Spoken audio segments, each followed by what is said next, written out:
Seja bem-vindo a mais um episódio do Café Entre Irmãos. Em primeiro lugar, agradecendo ao grande arquiteto do universo por mais uma oportunidade de estar aqui hoje. Agradeço a Casa Requiem por todo esse apoio que a gente está sempre junto fortalecendo. O meu irmão é diretor desse projeto, Hugo Rafael. Hoje a gente está com um convidado bastante especial, o Paulo Giovanni. Muito boa noite, meu irmão Paulo. Boa noite, meu irmão, meu amigo David Emiliano. É uma satisfação estar aqui dando um apoio, meu singelo apoio ao seu projeto, ao projeto de Hugo Rafael, que é um projeto muito interessante. Tenho certeza absoluta que já está sendo um sucesso, mas vai ser um sucesso muito maior. A tendência é cada vez mais crescer, porque eu sei da sua competência, sei da competência de Hugo Rafael, da seriedade com que vocês estão iniciando esse projeto. Então, os meus parabéns e é uma satisfação estar aqui. A gente que agradece a gentileza de você estar conosco hoje gravando. Fizemos uma incumbência no episódio anterior. E a gente tem bastante conteúdo interessante hoje para estar falando. A gente vai falar do tempo que você foi presidente do Campinense, os pontos que você achar interessante é que a gente está acrescentando, a sua jornada, de onde você veio, né? O que tem no seu coração, você falou que não é só Campinense no coração. A sua jornada quanto maçom, a sua jornada quanto a Ordem Rosa Cruz. A gente tem bastante conteúdo hoje para estar falando de diversos leques. Então, fica com a gente que tem um conteúdo legal. Me diz aí, Paulo, você é natural daqui? Onde você nasceu? De fato, é campinense mesmo? Fora do coração, no sangue? Diz aí pra gente. Sou nascido, criado e sempre residi em Campina Grande. Então, eu sou campinense de nascimento, num registro, e campinense de coração. Quem nasce em Campina Grande é campinense, não é campina grandense, é campinense. Está lá no seu registro, né, de quem nasce em Campina Grande é campinense. Então, eu sou campinense de todos os sentidos e de todas as formas que pode ser. Tá certo. No meu registro, disse eu sou de Queimadas. Eu nasci em Campina Grande, mas na época... Queimadas pertencia a Campina Grande, então. Campina Grande, mas eu acho que foi mais a situação seguinte, né? Eu não era muito bonito. Meu pai me levou numa caixa de sapato com 8 furos e lá registrava tudo, né? Tava ali, mas eu sou natural de Campina. Para quem não sabe, Queimadas pertenceu a Campina Grande, fazia parte do município de Campina Grande. Nessa época, meu pai trabalhava lá na Pedrac. Pode falar. Então é isso, David. Estou aqui à disposição para a gente iniciar esse bate-papo. Tá certo. Hoje, Carlos, mestre Carlos, é o nosso grande e venerável, mais conhecido também como presidente das lojas simbólicas da maçonaria. Paulo, há quantos anos ou quanto tempo faz que você é maçom? Você vem de família também? Você teve esse interesse? Como foi essa história, a chegada da maçonaria? Bem, o meu pai era maçom, foi iniciado na Regeneração Campinense. Meu pai, na realidade, foi iniciado na loja de areia, na loja Leônidas Santiago de areia. Mas, na época, a Regeneração Campinense dava muito apoio à loja de areia. E eu tenho um fato muito interessante. Meu pai era maçom da Regeneração Campinense, mas a loja mãe dele é a loja Leônidas Santiago de areia. E o meu irmão mais velho foi batizado na maçonaria, foi feita uma adoção de Lawton. Que massa. E foi lá na loja de areia. Olha só, também. A loja de areia é lindíssima, é uma loja belíssima. E eu estava lá com 7 anos de idade, na loja de areia do meu pai, na adoção de Lawton do meu irmão mais velho. E quando eu entrei no templo, da loja Leônidas Santiago, eu fiquei encantado com aquele templo, muito bonito. E eu disse para mim mesmo que um dia eu seria maçom, para poder compartilhar daquilo ali tudo. Aquilo ali estava me encantando. Os anos se passaram, as décadas se passaram. Acho que com 40 anos depois que eu estive na loja Leônidas Santiago, 40 anos depois eu estava lá na loja, numa comitiva do Sereníssimo Grão-Mestre, Ailton Elisiário. Eu acredito que na época era o eminente grão-mestre adjunto. Eu estava na comitiva dele visitando a loja de areia e me lembrei que há 40 anos atrás eu tinha feito essa promessa de um dia ser maçom e voltei para aquela loja exatamente 40 anos depois com o avental de mestre maçom. E disse isso na loja lá, na sessão maçônica. E estava presente alguns amigos do meu pai, da época, que estava presente há 40 anos atrás. Inacreditável. Enfim, os amigos do meu pai que estavam presentes há 40 anos atrás se lembraram de toda a história e foi muito emocionante, né? O nosso Sereníssimo Grão-Mestre não sabia da história, ficou sabendo da história na sessão. Então, assim, foi bem tocante, bem pitoresco, né? E que ninguém sabia, ficou sabendo nesse dia que eu falei. De supetão, pegou o pessoal de saia justa ali. Imagina a surpresa do pessoal, principalmente Exato. Quem tava lá e falar, eu lembro. E os amigos do meu pai, né? Não é, lembrar, que estavam lá, né? Hoje, Paulo, aí você veio carregado de responsabilidade, você veio falar de 3 grandes potências hoje, você carrega uma das principais também, cargos no seu peito, como segundo vigilante na maçonaria, de uma das lojas mais respeitadas, de umas mais antigas de Campina Grande. Você, Paulo, como segundo vigilante, olhando para trás, há 40 anos atrás, quando você disse assim, um dia eu vou ser maçom, como você se sente olhando hoje, nesse lugar que você está, nesse peso que você não carrega de fato de fardo, não é um fardo, é um peso de um trabalho, de uma labuta digna que nos torna melhor a cada dia, né? A nossa jornada enquanto maçom, ela não termina nunca, né? A gente nunca termina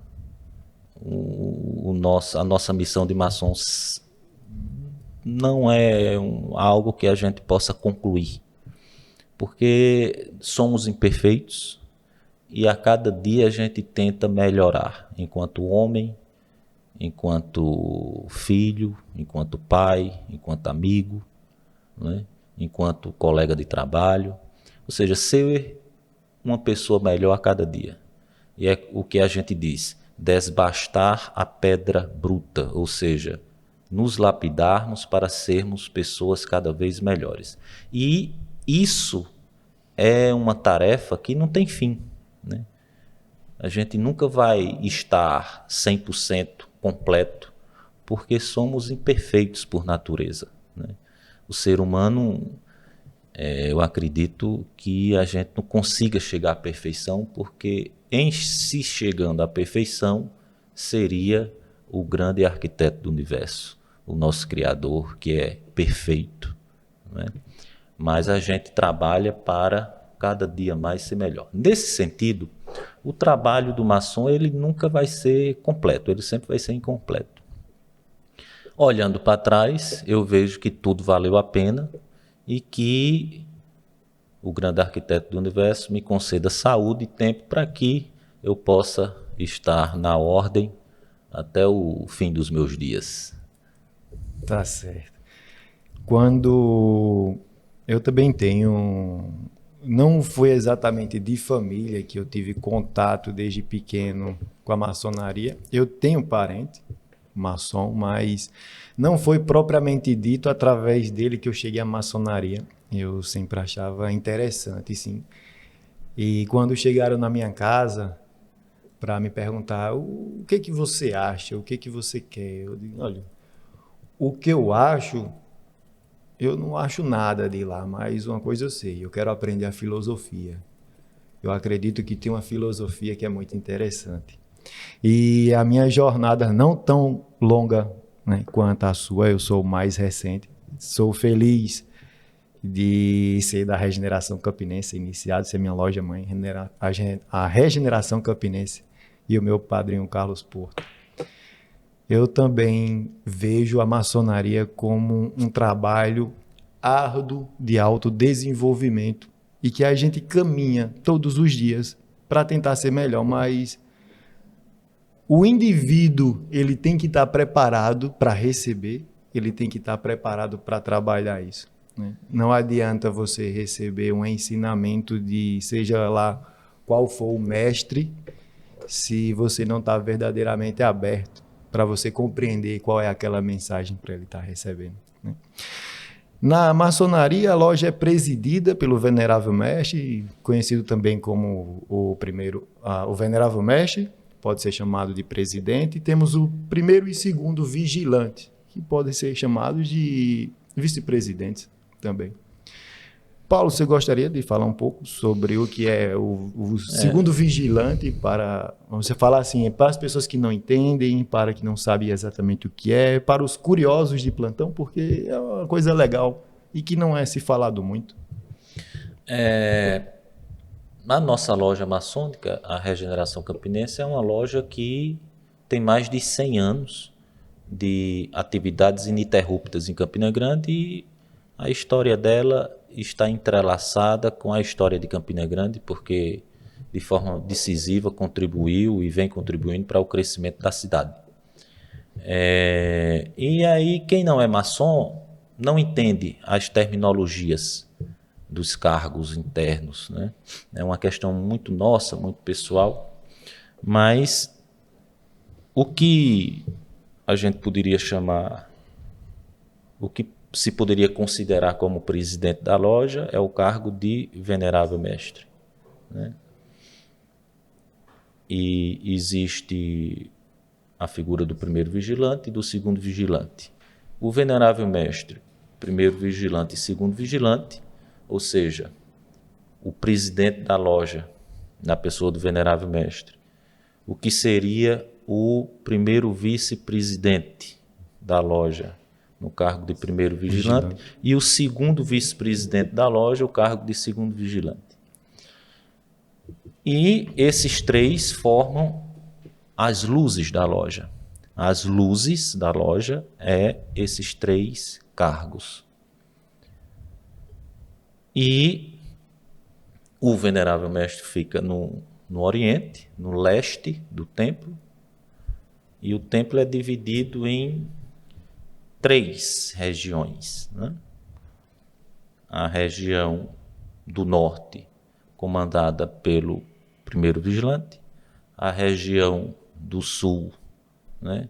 A coluna do sul, a parte do sul, comandada pelo segundo vigilante, o leste, ou oriente, comandado pelo Venerável Mestre, que preside os trabalhos e é o presidente da loja.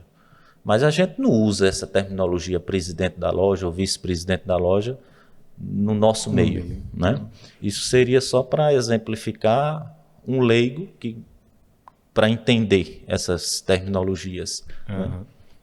Então, basicamente é isso. É as luzes da loja que formam a diretoria da loja juntamente com o orador, o secretário.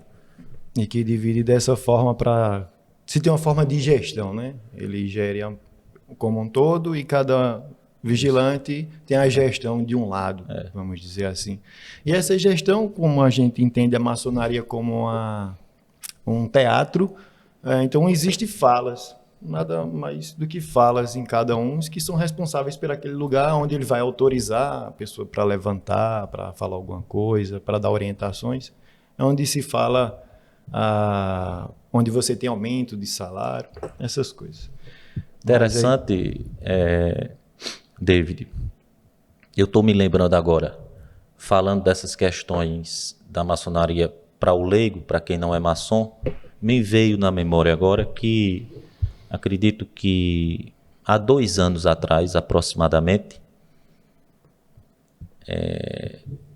nas comemorações do aniversário de 100 anos do centenário da loja Regeneração Campinense, eu fui incumbido pela loja, pelos irmãos, pelo nosso venerável mestre, de dar uma entrevista na rádio, e aí o nosso irmão e secretário da loja, Hugo Rafael, me acompanhou e estivemos na rádio, em uma das rádios aqui de Campina Grande, justamente à disposição dos jornalistas para dirimir essas questões, essas dúvidas. E me lembro que, basicamente, eu falei o que estou falando aqui, né? Ou seja, de uma maneira geral, sendo que lá tinha vários jornalistas no programa de rádio e várias perguntas, né? Por que não aceita mulher na maçonaria? Porque ela não pode participar das sessões, enfim.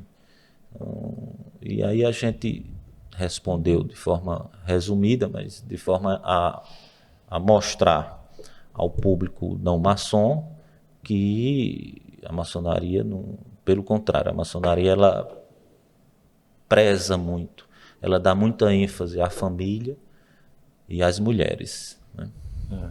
Principalmente a nossa loja, a Regeneração Campinense. Eu acredito que estamos numa era muito agressiva de cancelamento, Paulo. As pessoas hoje tudo é cancelar, é demonizar de uma forma muito abrupta, né? Onde às vezes o nosso, não vou falar o nosso grupo, a instituição a qual nós fazemos parte e que temos bastante orgulho de sermos maçons, às vezes somos apedrejados com informações que não são verdadeiras e que, interessantemente, eu não vou fazer essa simbologia porque não pode pegar muito bem, mas é colocado informações que nem existem dentro da nossa própria ordem e as pessoas acatam aquilo como verdade, né? E, pelo contrário, um exemplo muito grandioso da nossa loja. Temos o hospital, que foi fundado, né, pela maçonaria, pela nossa Regeneração Campinense, o Pedro I. Temos a escola, lá, a Escola Municipal São Vicente, lá no José Pinheiro. Ela não é municipal, a Escola Antônio de Vicente. A Escola Antônio de Vicente, ela é da Regeneração Campinense, mas fizemos um convênio, digamos assim, uma parceria com o governo do estado. Para ser mantida por ele, né? Paulo, você é o responsável pelas propriedades, não é isso? No Veneralato de Zé da Guia, do nosso irmão José da Guia, eu fui nomeado por Zé da Guia. Usei uma terminologia aqui, Veneralato de Zé da Guia, ou seja, na gestão, né, para quem não é maçom entender, na gestão do nosso irmão José da Guia, como presidente da loja, ele me nomeou diretor de patrimônio da loja. E venho sendo diretor de patrimônio da loja porque os outros presidentes que entraram não mudou, então continuo. Mas faz sentido, porque acompanha a sua profissão, certo? Ou não faz sentido? Não, faz sentido. Faz sentido? Faz sentido. Então tá certo. Então tem a pessoa certa no lugar certo. Vai trocar para quê? Se troca time que não tá ganhando. Então a gente tá ganhando, então tá tudo certo. Quanto tempo você tem de maçonaria? Olha, eu entrei no iniciozinho de 2008. 2008. Então, tem aí 20, 19, 18 anos aproximadamente, é isso? Mais ou menos isso. Eu não sou muito bom de conta, não. Paulo, chegasse a 17 para 18 anos. 18 anos de maçonaria. Chegasse a que grau, Paulo, na maçonaria? Eu estou nos graus superiores e estou falhando muito nos graus superiores, porque quando eu estava naquele pique mesmo, nos graus superiores, foi quando eu iniciei a minha gestão de presidente no Campinense Clube, e aí não dava para conciliar, porque na sexta-feira eu tinha que estar presente na nossa reunião da nossa loja, da Regeneração Campinense, e ainda tinha que estar no outro dia da semana, no caso na quinta-feira, na reunião dos graus superiores. E aí me ausentar 2 dias, né, assim, 2 noites consecutivas dos meus afazeres à frente do Campinense Clube, não dava, porque o Campinense Clube puxa muito, suga muito, é full time o tempo todo, de domingo a domingo. Então, para não faltar nas nossas sessões da sexta-feira à noite, eu tive que sacrificar a quinta-feira à noite. Então, eu dei uma parada estratégica nos graus superiores e estou me organizando. E depois veio a pandemia, né? Logo em seguida a pandemia juntou e enfim. E aí agora eu estou me organizando para, em breve, voltar ao convívio nos graus superiores também. Pandemia. Foi pouco tempo após eu ter iniciado. Depois de um tempo eu também mudei para Boqueirão, fui morar em Boqueirão. A gente começou a se reunir de forma virtual, né?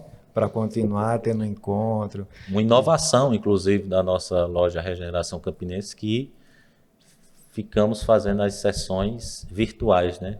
Por videoconferência. Manteve o que manteve a coesão, né? Exatamente, né? E já que não podíamos estar nos reunindo, é um lugar fechado, querendo ou não.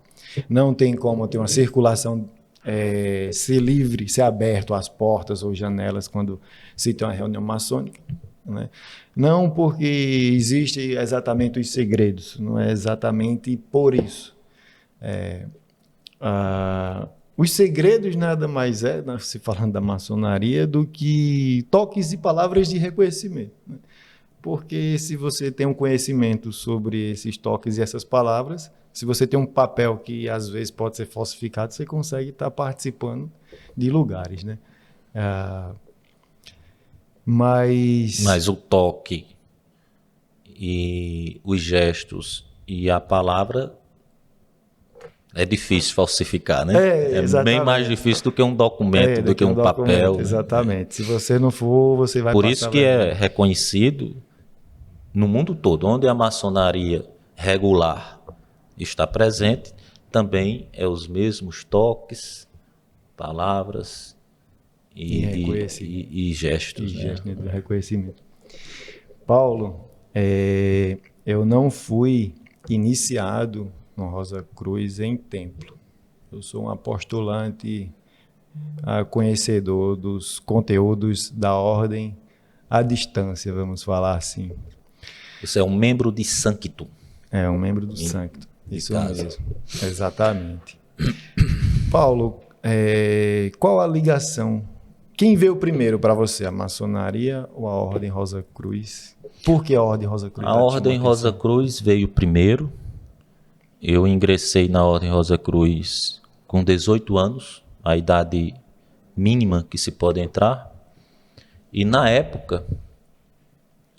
época, para se entrar na Ordem Rosa Cruz, você tinha que fazer uma carta de próprio punho, né? E não poderia ser datilografada, nem digitada, tinha que ser de próprio punho a carta, para eles analisarem a sua grafia, para saber se estava tudo certinho. E fiz a carta de próprio punho, mas já conhecia o nosso próprio sereníssimo grão-mestre, nosso irmão Ailton Elisiário, que era e é Rosa Cruz, né? E na época ele fazia parte da Rosa Cruz aqui do Pronaus, aqui de Campina Grande. Então tinha um grande amigo meu também, Talden Farias, hoje é um grande advogado, que já era Rosa Cruz também. Então eu tinha referências de Talden, eu tinha referências de Ailton Elisiário, que já eram Rosa Cruzes já há um bom tempo. E ingressei, né? Ingressei na ordem. Quem me levou a primeiro contato direto que eu tive com a Ordem Rosa Cruz foi o amigo Dr. Talden Farias, amigo meu de longa data. Ele já era maçom, é um grande advogado hoje de reconhecimento internacional na área do direito ecológico, né, do direito do meio ambiente. E me interessei por essa filosofia, né? E entrei com 18 anos. Na historicidade, a Ordem Rosa Cruz ela surgiu primeiro do que a Ordem Maçônica. A Ordem Maçônica, como nós conhecemos, ela surgiu em 1717 com a criação da Grande Loja da Inglaterra, da Grande Loja de Londres. Mas a Ordem Rosa Cruz ela já existia há séculos, né? E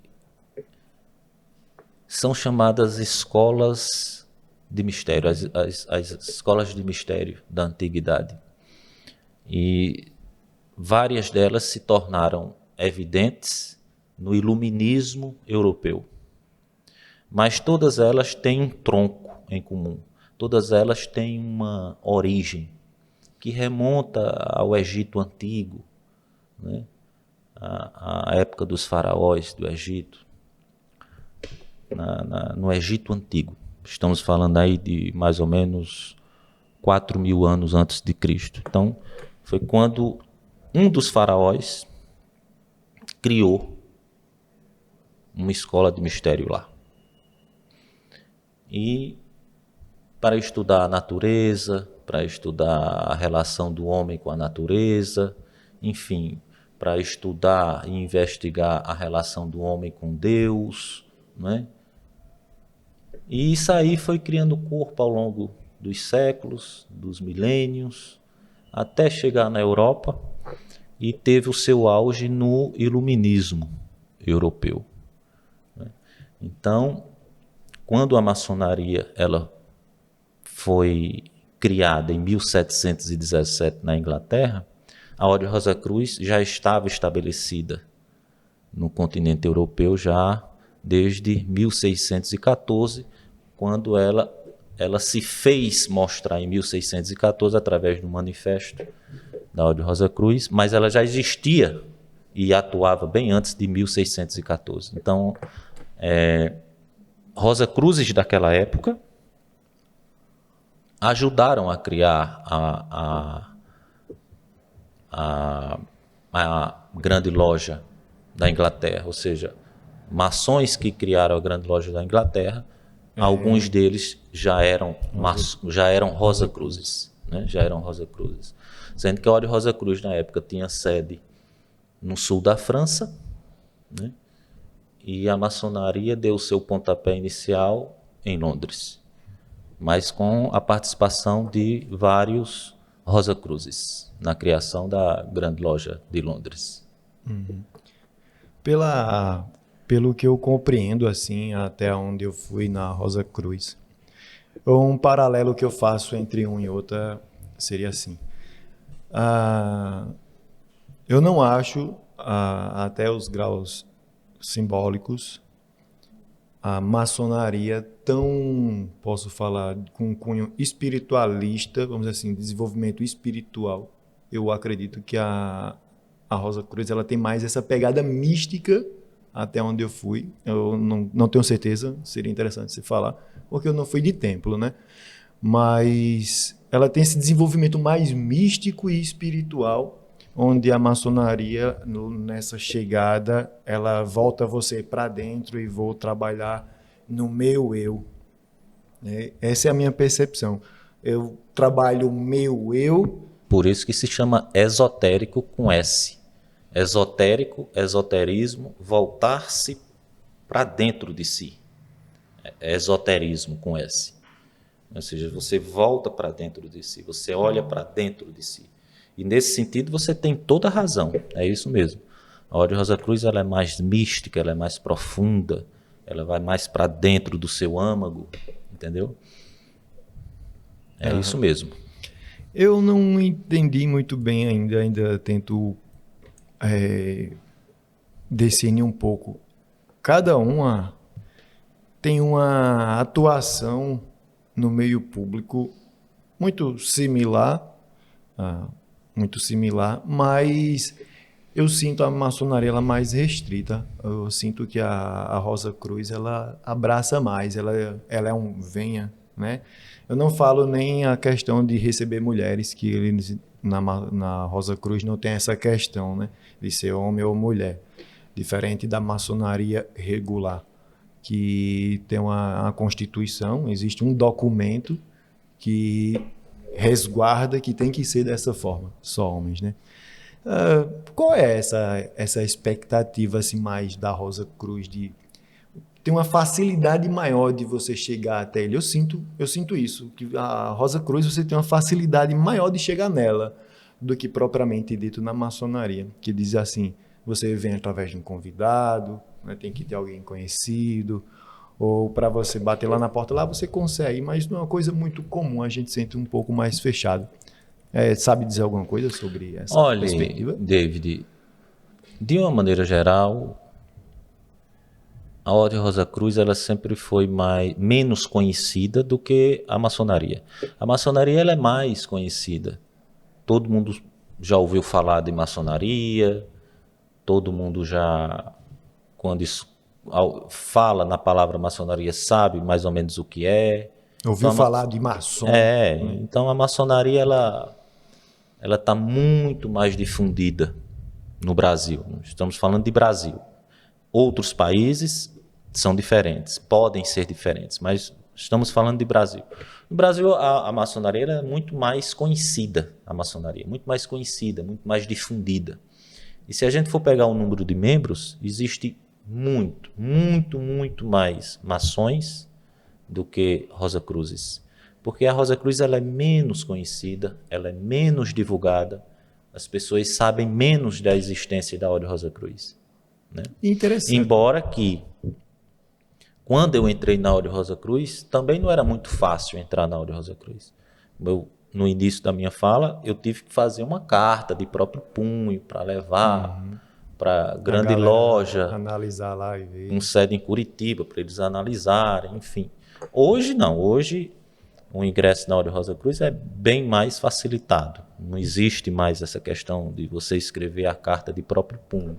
Né? Mas a Ordem Rosa Cruz ela ainda tem muito menos membros do que a maçonaria. E ela é muito menos conhecida do que a maçonaria é conhecida. Mas elas servem para o mesmo objetivo, ou seja, melhorar o homem, quando eu digo homem, a mulher, mas melhorar o ser humano, fazer um ser humano melhor, né?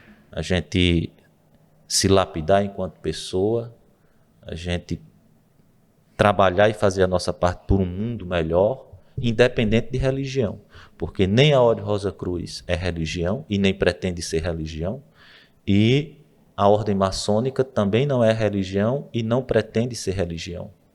Então ela tem muitos pontos em comum, a Ordem Rosa Cruz e a maçonaria, muitos pontos em comum.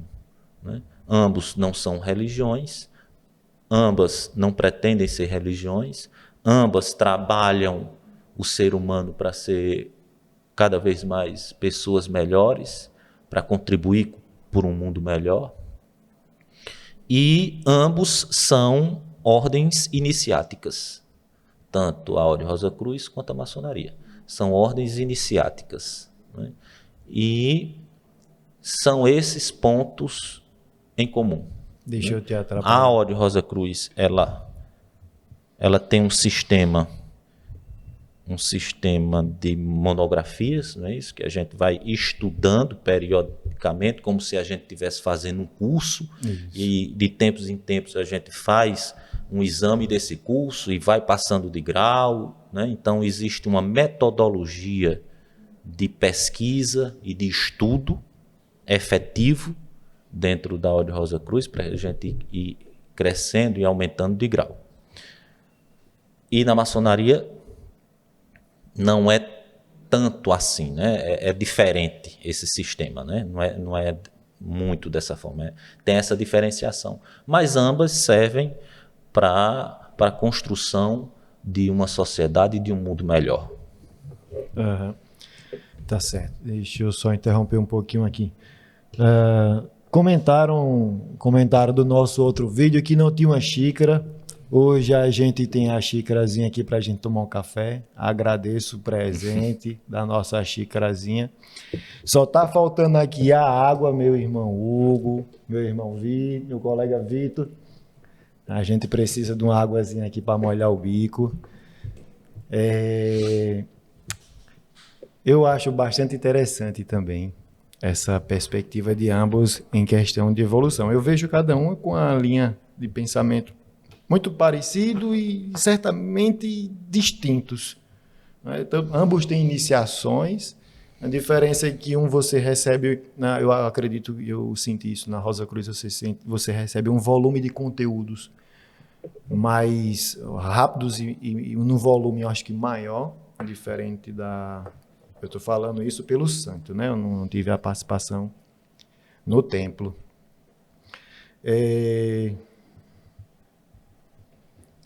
Não tive a participação no templo. A ordem da Rosa Cruz, ela também tem as iniciações, né? Mesmo que seja pelo santo. A garrafa de água está aqui, viu? As garrafinhas de água. Vitor, só para ficar tranquilo. Pode trazer, ajeitar a água. É bastante interessante. Me fala, Paulo, o que você puder falar, claro. Em relação à ritualística, algum conceito, a funcionamento entre maçonaria e Rosa Cruz em templo.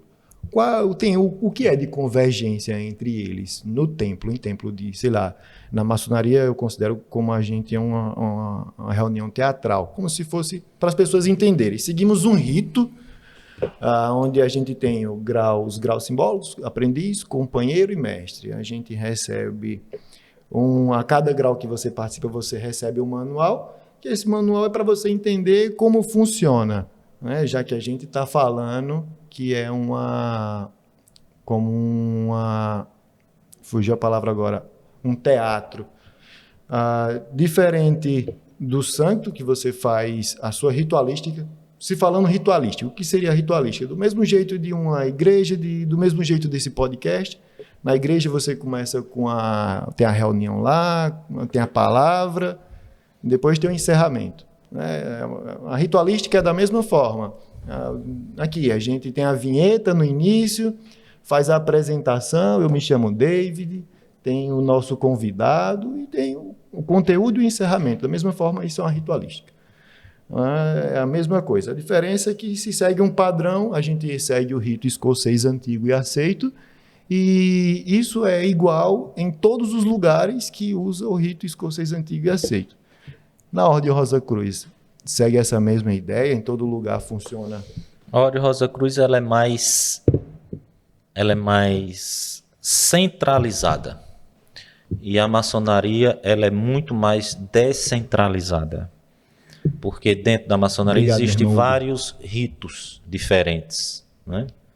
Na Ordem Rosa Cruz existe um só, digamos assim, rito. Uma só ritualística, que é uma para ritualísticas de pronaus. Pronaus é quando os membros que fazem parte da Ordem Rosa Cruz numa cidade, numa localidade, é um número reduzido. Então, o templo se chama pronaus, porque ainda é pequeno, com poucos integrantes, poucos membros. Então, é um ritual apropriado para pronaus. Quando esse número cresce e fica maior, passa a ser chamado de capítulo. E é um ritual de capítulo. E quando é um pouco maior ainda, passa a ser loja Rosa Cruz. Então, o ritual na Ordem Rosa Cruz de loja e de capítulo é igual. O que vai diferenciar é de pronaos, que é um ritual mais simples. Seria simplificado ele. Simplificado. E as passagens de grau só é feita em loja Rosa Cruz. Não é feita em capítulo e nem em pronaos, né? Mas isso na divisão de templo. Você, como é membro de Sancto, então você pode fazer todo o seu estudo e as suas passagens de grau em casa mesmo. Mas aí, se você for para uma loja Rosa Cruz, um capítulo Rosa Cruz ou um pronaus Rosa Cruz, aí você não pode participar. Você pode participar de pronaus, mas de capítulo e loja, não.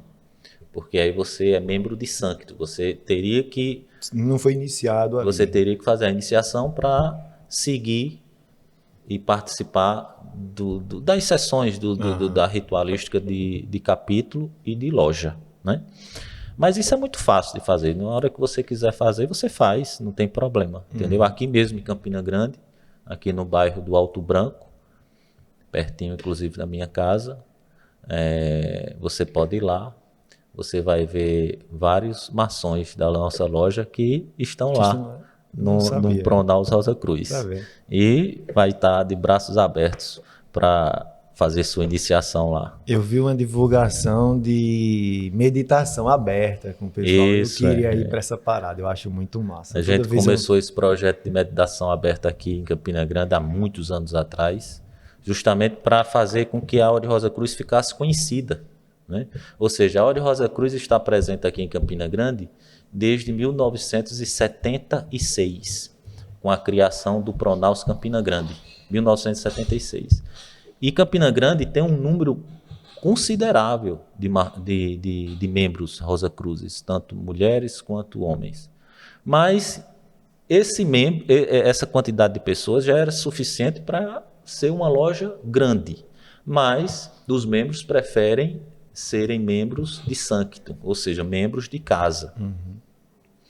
E membros de templo é reduzido o número de pessoas. Por isso que Campina Grande, desde 1976, nunca conseguiu ser evoluir. Capítulo, sempre foi pronaus. Na nossa capital, João Pessoa, existe a loja Rosa Cruz.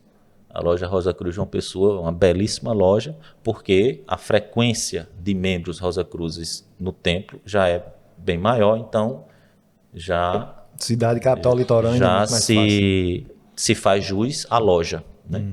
Então, quando a gente quer passar de grau, a gente vai para João Pessoa e faz a passagem de grau lá. Interessante. Né? Eu vou lhe lascar, eu vou dizer duas curiosidades aqui, eu acho.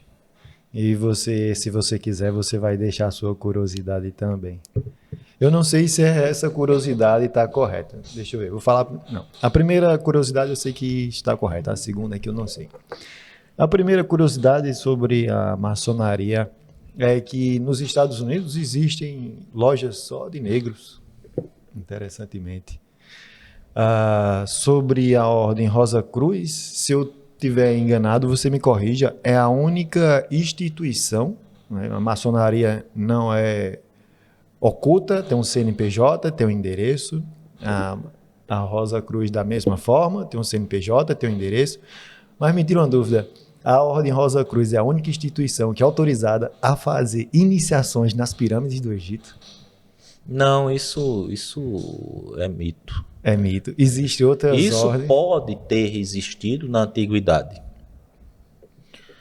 Mas isso até onde eu sei, é mito. Tá certo. Agora, pode ter existido há milênios atrás e a gente não sabe ao certo disso, né?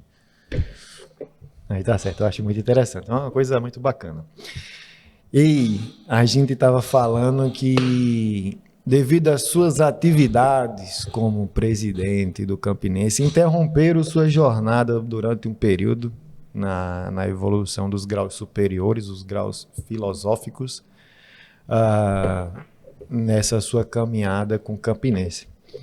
Paulo, como é que surgiu esse interesse pelo Campinense? Como você pensou, se imaginou, dizer assim, eu estou aqui, como é que você chegou a presidente do Campinense? Conta essa história pra gente. Olha, David, eu só não fiz nascer dentro do Campinense Clube, né? Mas a minha trajetória, para se chegar de uma maneira geral, para se chegar a presidente de uma instituição, a presidente de um clube, a presidente de uma organização, você não cai de paraquedas para ser presidente. Você tem que construir uma história com aquela instituição ao longo dos anos para depois fazer jus a um cargo de presidente.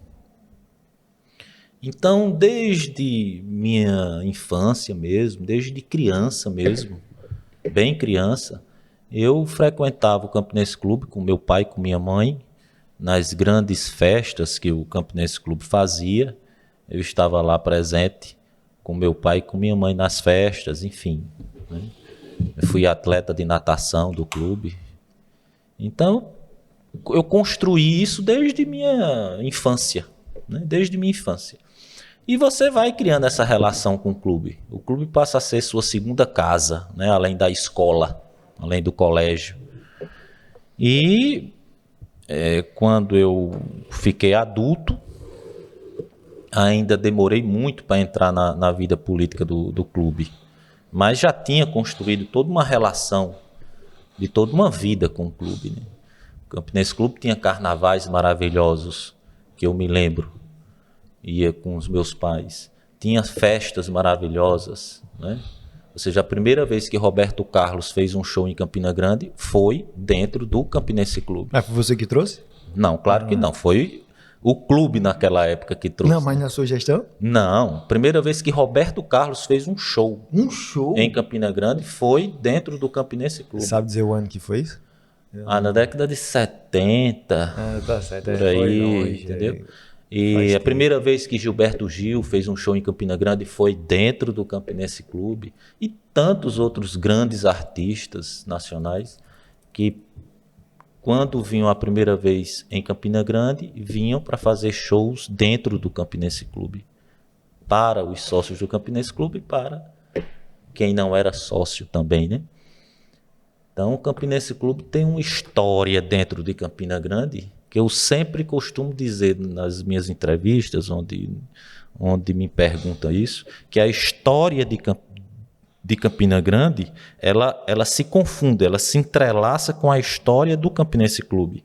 História do Campinense Clube e história de Campina Grande estão entrelaçadas. O desenvolvimento delas. Isso. De que forma, assim? Vamos lá. Pela história, pelo time, O Campinense pelo Clube nome. ele foi fundado no dia 12 de abril de 1915, né? E desde a sua criação, o Campinense Clube vem participando ativamente da vida social, da vida comunitária, da vida das pessoas, do desenvolvimento direto ou indireto de Campina Grande, nesses mais de 100 anos, né? E então, nesse sentido, de 1915 para cá, o Campinense Clube vem acompanhando Campina Grande, vem acompanhando o desenvolvimento de Campina, as gerações que vão se sucedendo na nossa cidade, né? Que a cada geração novos rubro-negros, novos raposeiros vão se renovando também, né? Então, assim, Campina Grande participou ativamente do desenvolvimento de Campina Grande, né? Como principal clube social, como principal clube social de Campina Grande e um dos maiores clubes sociais da Paraíba e do Nordeste. O Campinense Clube se configurou durante a sua história, desde a sua criação em 1915, né? Campina Grande tinha uma classe média punjante, uma classe aristocrática, uma classe média punjante que precisava de um clube social para divertimento, para lazer. E nesse contexto, o Campinense Clube foi fundado, né? Com aproximadamente uns 30 bacharéis em direito, mas também empresários, Fora. médicos, né, que criaram o Campinense Clube naquela época, né, e grandes empresários. Justamente para essa elite que estava surgindo e já estava consolidada em Campina Grande, ter o seu ponto de lazer, ter seu clube, ter o seu local de divertimento, né? Então, nesse contexto, o Campinense Clube é criado. Tu acha que o que foi mais massa, que o que foi mais interessante, você acha assim, isso foi incrível para a história de Campina, isso foi incrível para o desenvolvimento da cidade, isso foi incrível para o campinense sendo da cidade de Campina Grande. Existe, na sua concepção, um marco que o campinense fez, fora o cantor Roberto Carlos vinha a Campina Grande pela primeira vez para a chamada do clube. Você acha que teve alguma coisa assim que te marcou que o campinense fez como desenvolvimento social, alguma coisa que lhe marcou, que você acha que foi muito interessante para Campina Grande? Olha, o Campinense Clube surgiu ali na Praça Coronel Antônio Pessoa, no centro da cidade, como clube dançante, onde... Dançante por quê? Porque o povo dançava? Clube dançante, exato, clube dançante, né? E duas famílias muito tradicionais em Campina, porém que se rivalizavam, ambas fundaram o Campinense Clube, ambas famílias. Mas não só essas famílias, outras famílias também, mas duas famílias de muita tradição em Campina que eram, de certa forma, rivais, mas que estavam lá, dentro do Campinense Clube, que fundaram o Campinense Clube. E rivalidades que uniram rivalizavam, pessoas. mas dentro do clube lutavam pelo clube, pelo desenvolvimento do clube, né?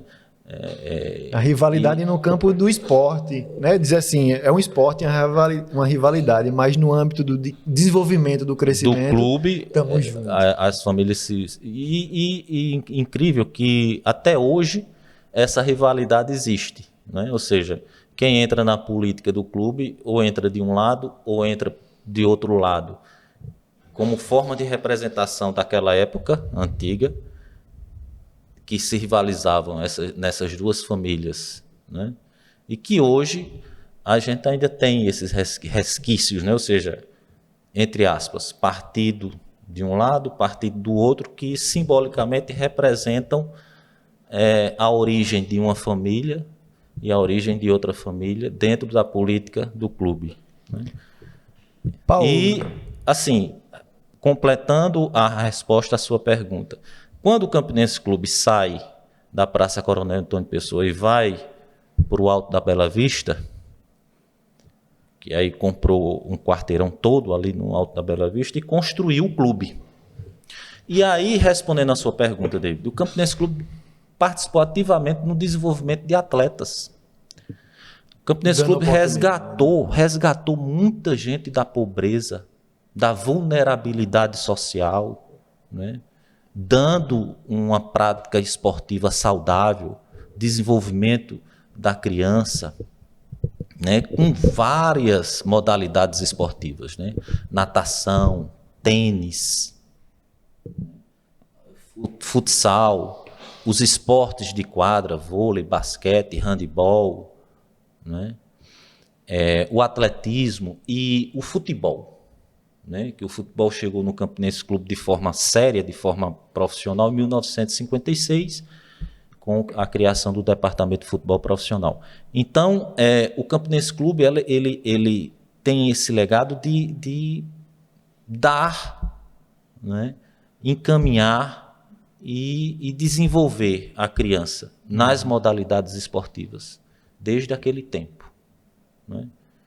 E quantas pessoas se formaram dentro do Campinense Clube, né, numa modalidade esportiva para sair das ruas, sair das drogas, sair da ociosidade, ter uma atividade, uma prática de lazer, uma atividade física, e que muitas dessas pessoas tornaram isso uma profissão, um meio de vida, né? E com a criação da Boate Cartola, grandes festas foram feitas na Boate Cartola, muitas festas de formatura, né? Então, quando tinha turmas se formando nas várias universidades aqui de Campina Grande, notadamente o FPB Campus 2 e o EPB, mais antigamente era FURN, né, Universidade Regional do Nordeste. Então, esse pessoal todo fazia as festas de formatura, muitas vezes na Boate Cartola. E no ginásio César Ribeiro, as grandes festas, né? Então, o Campinense, na época do São João, fazia uma festa extremamente tradicional, que era o forró do Entra e Sai, né? Que era um ponto de encontro, de lazer, e que hoje eu acho que existem grandes famílias formadas a partir de um namoro que começou lá no forró do Entra e Sai, que muitos e muitos casais se conheceram, formaram grandes famílias. Eu tenho certeza que esse forró do Entra e Sai contribuiu muito para o aumento populacional de Campina Grande, no sentido de que casais se conheceram e se casaram, se conhecendo nas festas do Campinense Clube, né? É um lugar importante. E no episódio passado, a gente teve a curiosidade de Efigênio querer escrever, ele queria escrever sobre o Campinense, né? Falar mais sobre como funcionava lá dentro. E antes mesmo de maçonaria, ele lhe encontrou lá como um dirigente. Como foi essa tua chegada à presidência do Campinense? Como foi essa sua gestão? Você pode falar o que você achar interessante. E como foi essa tua receptividade também com o conhecimento? Olha, Nossa, Efigênio. Em 2009, então faz muito tempo, né? 2009 para 2025. 6 anos. Então, 16. Eu era diretor do Campinense Clube. Em 2009 eu era diretor do clube. E havíamos contratado um preparador físico, e o preparador físico conhecia Efigênio Moura. Conhecia Efigênio. E um dia o preparador físico chegou até a mim no clube, eu estava na sala, enfim, trabalhando lá. E ele disse: ó, Paulo, tem um amigo meu, ele é escritor, é da Universidade Estadual da Paraíba, escritor, e ele é muito raposeiro, ele gosta muito do Campinense, é um grande torcedor do Campinense, sendo que ele não tem acesso ao clube. Ele queria ter acesso, ele queria conhecer como é isso aqui, né? E aí ele conversou comigo. E aí eu estou conversando com você para saber se você pode receber ele para uma conversa, para ele conhecer como é aqui internamente o clube, como se dá o clube. Eu disse: pode convidá-lo e traga ele, que eu recebo ele aqui com o maior prazer, para a gente mostrar o nosso clube a ele, para ele ver como é o funcionamento aqui. E assim ele levou Efigênio Moura lá. Fui apresentado a Efigênio Moura por ele. E daí começou uma amizade. Efigênio, ele me propôs fazer um projeto no sentido de apresentar o Campinense de forma profissional para as grandes empresas, para atrair patrocinadores, e ele me ofereceu isso, me ofereceu essa capacidade de trabalho dele em fazer isso. Eu disse a ele que o clube não poderia pagar por esse serviço, mas ele disse que faria de forma gratuita, por amor ao clube, né? E aí eu disse que ele podia fazer um projeto para que esse projeto fosse apresentado a empresas e essas empresas pudessem, de forma mais profissional, de forma mais apresentável, vir a patrocinar o clube. Assim foi feito. E no dia que ele foi lá no Campinense Clube me conhecer, Efigênio Moura foi lá no clube me conhecer, ele levou um livro para me presentear. Foi o primeiro livro que ele lançou. Eu já ia lhe perguntar se foi o livro da história que você me contou. Foi. Conte ela para a gente finalizar. O nome do livro chama-se Eita Gota. Ele me levou, autografou o livro, me deu. Eu disse a ele que iria ler o livro, mas estávamos conhecendo ali. Eu estava conhecendo ele ali naquela hora. Então, levei o livro para casa, a gente traçou algumas coisas. Nessa mesma semana, o Campinense iria jogar contra o nosso maior rival. E a casa dele fica próximo ao estádio Amigão. E eu disse, bom, quando eu estiver indo para o estádio, eu passo na sua casa e lhe pego. Passei na casa dele, peguei ele e fui com ele para o estádio Amigão. Ele assistiu o primeiro jogo, Campinense 13, comigo, assim, ao meu lado. E quando terminou, assim, o primeiro tempo, me lembro bem, ele disse, Paulo, eu queria descer lá no vestiário para ver como é que é lá. Eu disse, olha, não é possível não, porque a gente determinou em reunião de diretoria que lá para o vestiário só pessoas da comissão técnica e alguns diretores, enfim, não vai ser possível. Mas aí eu tinha que descer para o vestiário, eu disse, fica aí, daqui a pouco eu volto. E aí a gente começou uma amizade, ele fez um projeto bem feito, e somos amigos até hoje, né? Criamos essa amizade, né? E aí ele colocou alguns imóveis dele, a casa e um outro imóvel ele colocou comigo para negociação, para venda. A gente ficou amigos. Eu frequentava a casa dele, com a família dele, enfim. Ficamos amigos. E sempre a gente está se conversando, de vez em quando a gente entra em contato um com o outro, pergunta como é que tá e tal. Quando eu fui ler o livro, naquela época, quando eu fui ler o livro, esse primeiro livro que ele lançou, o livro se passa numa viagem de veraneio, onde o percurso dessa viagem passa pela zona rural de Aroeiras, do município de Aroeiras. E a minha mãe, ela é natural de Aroeiras.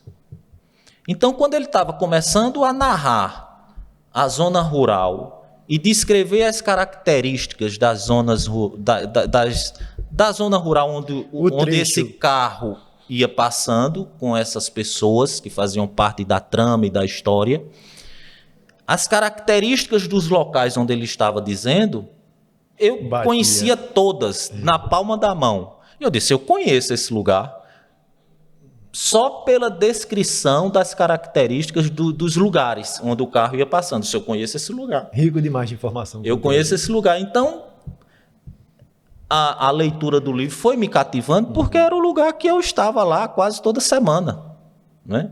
Nesses lugares, né? Então, assim, foi muito interessante. Quando eu terminou de ler, eu disse, mas rapaz, Efigênio, tudo que você falou aí no livro, eu conheço todas essas paisagens que você descreveu, eu conheço todos esses lugares, conheço as famílias que moram nesses lugares, então foi extremamente gratificante. E resgata notas memórias, né? E depois eu fui adquirindo os outros livros dele, né? E de forma que Efigênio Moura, ele é um escritor, autor, que fala da nossa gente, que fala o português falado nesses rincões, né, da nossa localidade, né? Ou seja, ele resgata algo muito importante para nós, nordestinos, paraibanos, a cultura como ela é, não aquela cultura elitizada, mas aquela cultura da nossa gente, do nosso povo, da zona rural, do produtor rural, né? Daquele cidadão que está ali criando com a maior dificuldade do mundo, com a estiagem prolongada, a seca, mas está lá tentando produzir, tentando ganhar o seu sustento, o sustento da sua família. Então é disso aí que o grande escritor Efigênio Moura fala, né? Fala que somos nós, né? De certa forma. Somos nós. Se a gente sair de Campina e andar na redondeza, a gente vai ver esse ambiente rural, esses essas localidades rurais, a maneira como se fala, a maneira como um trata o outro, né? Essa ingenuidade bondosa, né, que Efigênio Moura fala. Ou seja, Efigênio Moura é um patrimônio da literatura paraibana e nordestina. E mando um abraço fraterno para ele. Tá certo. Meu irmão Paulo, para a gente finalizar essa conversa, esse bate-papo, esse café que foi gostoso, produzido por essa galera massa aqui. Dê suas considerações finais, meu irmão. Bom, uma alegria estar aqui. Depois que deixei a presidência do clube, mas continuo fazendo parte do clube, né? Apenas deixei de ser presidente, mas continuo na ativa lá no clube. Dizer que é uma satisfação enorme estar aqui, depois de tanto tempo falando novamente sobre o Campinense Clube, né? Porque antes eu falava assim, as pessoas eram sempre dando entrevista coletiva, programas de televisão aqui em Campinas, em João Pessoa, era uma super exposição. E isso, durante um tempo, isso acaba tirando muito a nossa privacidade. E já fazia algum tempo já que eu falava publicamente do Campinense Clube, né? E hoje volto a falar novamente, dizer que o Campinense Clube está passando por um momento difícil, mas estamos lá, eu e outros companheiros que formam o nosso grupo, tentando fazer com que o Campinense Clube não fique na irregularidade, né? O Campinense Clube está passando por um momento perigoso, difícil, mas nós estamos atentos e estamos lutando para que o Campinense Clube não venha a cair numa irregularidade, numa ilegalidade, a bem do próprio clube, a bem da saúde do clube e da vida do clube. Nós não vamos abandoná-lo jamais. Estamos ativos, estamos na luta, estamos de olho para que o Campinense Clube se mantenha como clube e não como um local de irregularidades e ilegalidades que está permeando a atual situação do clube. Isso é muito perigoso. A torcida do Campinense Clube é gigantesca, a comunidade rubro-negra é gigantesca. Muitos provavelmente não estejam sabendo do que está acontecendo internamente do clube, mas saibam que nós estamos para defender o Campinense Clube. Eu e outros companheiros de dentro do clube, ex-presidentes também, como Rômulo Leal, né? E outros companheiros e companheiras que formam uma ala importante do clube, um grupo importante do clube, para que a gente sempre possa continuar defendendo os interesses do clube acima dos interesses pessoais de alguém, né? Ou de alguns, né? De forma que foi muito prazerosa essa nossa conversa. Espero ter correspondido às expectativas do canal, à sua expectativa, à expectativa do nosso querido irmão Hugo Rafael, à expectativa das pessoas que estão em casa nos assistindo. Espero que as pessoas possam ter gostado do nosso bate-papo e eu gostei bastante, né? Um bate-papo despretensioso, uma conversa informal, onde a gente falou aqui de maçonaria, de Ordem Rosa Cruz, de Campinense Clube, do nosso querido Efigênio Moura, enfim. Estou à disposição, podem contar comigo sempre, né? E, como eu falei no início, o sucesso é o destino de vocês. Eu que agradeço imensamente, Paulo. É bastante gratificante estar aqui hoje com você. Eu nunca não havia imaginado estar nesse lugar, estar conversando, batendo um papo com diversas pessoas que têm um conteúdo interessante, Você gostou? Eu gostei. Eu acredito que a galera que está ali dentro também gostou bastante dessa conversa. Estão só preocupados porque a fome já está batendo. Mas foi uma honra recebê-lo e ter absorvido esse seu conteúdo. E é isso, pessoal. Se você acha interessante esse nosso conteúdo, se faz sentido para você, acompanhe a gente no nosso canal no YouTube, no Instagram, se inscreve no canal, segue a gente no Instagram. Temos também o áudio desse podcast através do Spotify. Se você acha que isso é interessante e agrega alguma coisa, de alguma forma, compartilhe com seus colegas. Se você também quer ser um apoiador, quer entrar com sua marca, você quer trabalhar junto com a gente, pode chegar junto, fala com a gente no Instagram. Agradeço a todo mundo que faz parte desse projeto, que apoia esse projeto, e a gente vai para sempre, para cima, porque a gente fala que tudo se transforma. Então, somos todos iguais, e eu vou usar um termozinho que eu gosto bastante, chamado Ubuntu. Somos o que somos porque somos todos nós. Meu muito obrigado a todos vocês que ficaram até aqui, e esse foi mais um episódio de Café Entre Irmãos. Forte abraço, até a próxima. Tchau, tchau.